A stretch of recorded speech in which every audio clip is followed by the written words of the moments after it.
It was Atiku that paid money to the mosque to preach not to vote for anyone in the East. Ononuju. Now to the news in full. According to the report from the Daily Post, Kachi Ononuju, Director General of the Heritage Center, has sharply criticized former Vice President Atiku Abubakar, stating that neither Rabiu Kwakwanso nor Peter Obi will take Atiku seriously due to what he described as Atiku's inordinate ambition. Speaking with Daily Post, Ononuju highlighted that Atiku's refusal to compromise or share power with leaders from the South is damaging his credibility among opposition figures. Because of Atiku's inordinate ambition, if he doesn't get off his high horse, nobody will take him seriously. Not Kwakwanso, neither will Obi, Ononuju remarked. He argued that Atiku's leadership within the crisis-ridden People's Democratic Party (PDP) further undermines any potential for building alliances. Atiku is in a party that is currently in crisis, so there is nothing like a merger with such issues, he added. Ononuju also recounted a past interaction between Obi and Atiku, where the former PDP candidate attempted to form a working relationship. Obi visited Atiku some time ago, and Atiku spoke about working together, to which Peter Obi said yes, but Atiku would not have anybody from the South step down for him, he revealed. He emphasized that Atiku's stance on the presidency contradicts the principle of rotational leadership between the North and South. He referenced Atiku's own past statements, noting in 2013 he said that the sanctity of rotation is as sanctimonious as the quota system. According to Ononuju, Atiku's unwillingness to allow for certain inclusion is the primary reason why Southern leaders, including Obi, are hesitant to support him. He should really just stop trying to become the president because he's so overambitious. He wants to be there by all means, just like the way Tinubu wanted to be there by all means. But of course, they won against him. He wants to be there by all means. And people that want power by all means, they don't have anything good in stock for the country. It is always because of their own selfish ambition. It is because of what they want to do. Maybe they want to go and take revenge on somebody. They want to oppress somebody. They want to just be there to have their name written as a former president of Nigeria, just the way Tinubu wanted it. That is the same way Atiku also wants it. So it's overly ambitious and he doesn't want the rotational kind of presidency. Nobody even wants it. They don't even want the South to become a president in this country. Because I don't know why we've not had a Southern president for the past how many years now.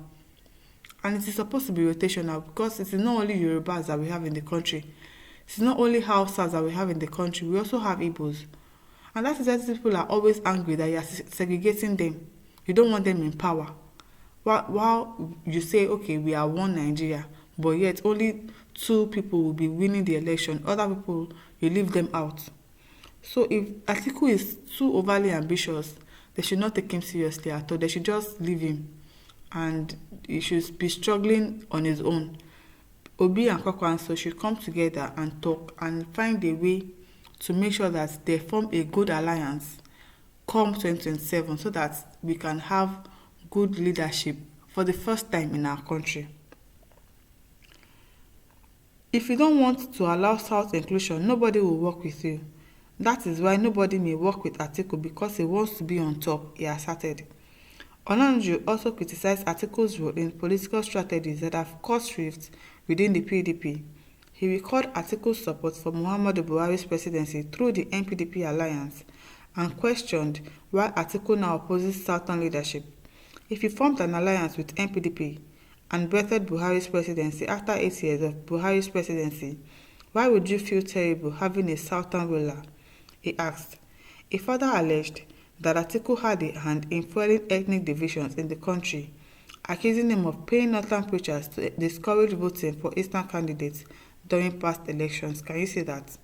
And now everything that you have done is working against you. Good for you. It was Atiku that paid money to the preachers in the mosque to start preaching that Muslims in the North should not vote for anybody from the East, Ononuju claims. Ononuju concluded by accusing both Atiku and Wike of undermining the PDP's National Working Committee (NWC) for their own political ends. Once you use money to compromise our party's NWC, you can bend their heads to do anything. he remarked, suggesting that Atiku's influence has contributed to the internal chaos within the PDP. Well, good for him, because with all of this that he has done, he still will not smell the presidency seat. He's not going to. He's not going to win. Because once you are too overly ambitious for something, once you can do anything to get into power, this is not a good sign. So he should just remain there. He should forget about becoming the president. And Obi and Kwakwanso or any other person should not work with him, because he's not going to bend for anybody. He just wants to be there. He just wants to win. And he's ready to betray anybody. So he might betray Obi and Kwakwanso. He's not somebody to be trusted, so they should not work with him. Afalami Bamidele says, can Peter Obi win Atiku in any election? Capital no. What do you say? He won. Even the last election, he won against Atiku. He won against our president now. So Afalami, what are you saying? You are the one that is saying rubbish. Aribai says it will be the greatest foolishness for any Southerner to want to vote Atiku come 2027. If PDP choose Atiku again, that will be the end of PDP. Exactly. That means they don't know what they are doing in that PDP. They don't. Atiku is the architect of PDP misfortune, a greedy man to the core. Jibrin says, Nigerians are not mumu like you. If you like talk anything you like, your mumu can't stop Atiku to not be president in this world. Well, let us wait and see. Labaran Aliyu says, oh boy, you don't seem to understand how the North and all Muslims behave. For your information, most imams in the North don't have the authority or power to dictate how the Muslim Ummahs vote. Muslims do not have membership in any particular masjid. We have the right to pray in any masjid anywhere. In fact, you can use the front of your house and put out prayer mats for people to pray. And there are no speeches or sermon for the 5 daily prayers. Sermons are only on Friday, and in most cases the sermon is dedicated to issues that are important to the Ummah, and people can walk out if they are not interested in what the Imam is talking about. If some politicians are interested in giving out money to Imams, pastors, marabouts, and whoever they believe will aid them in winning election, that is on them. But please do not drag Muslim Ummah into the political arena. Every Muslim has the right to vote for a preferred candidate, and no Imam has the authority to change that.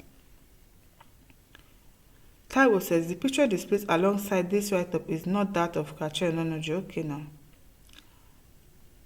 Kasim says, another liar, Igbos cherish lies. Every Nigerian knows with video evidence that it was Peter Obi that campaigned in churches, asking Christians to come out and vote for him.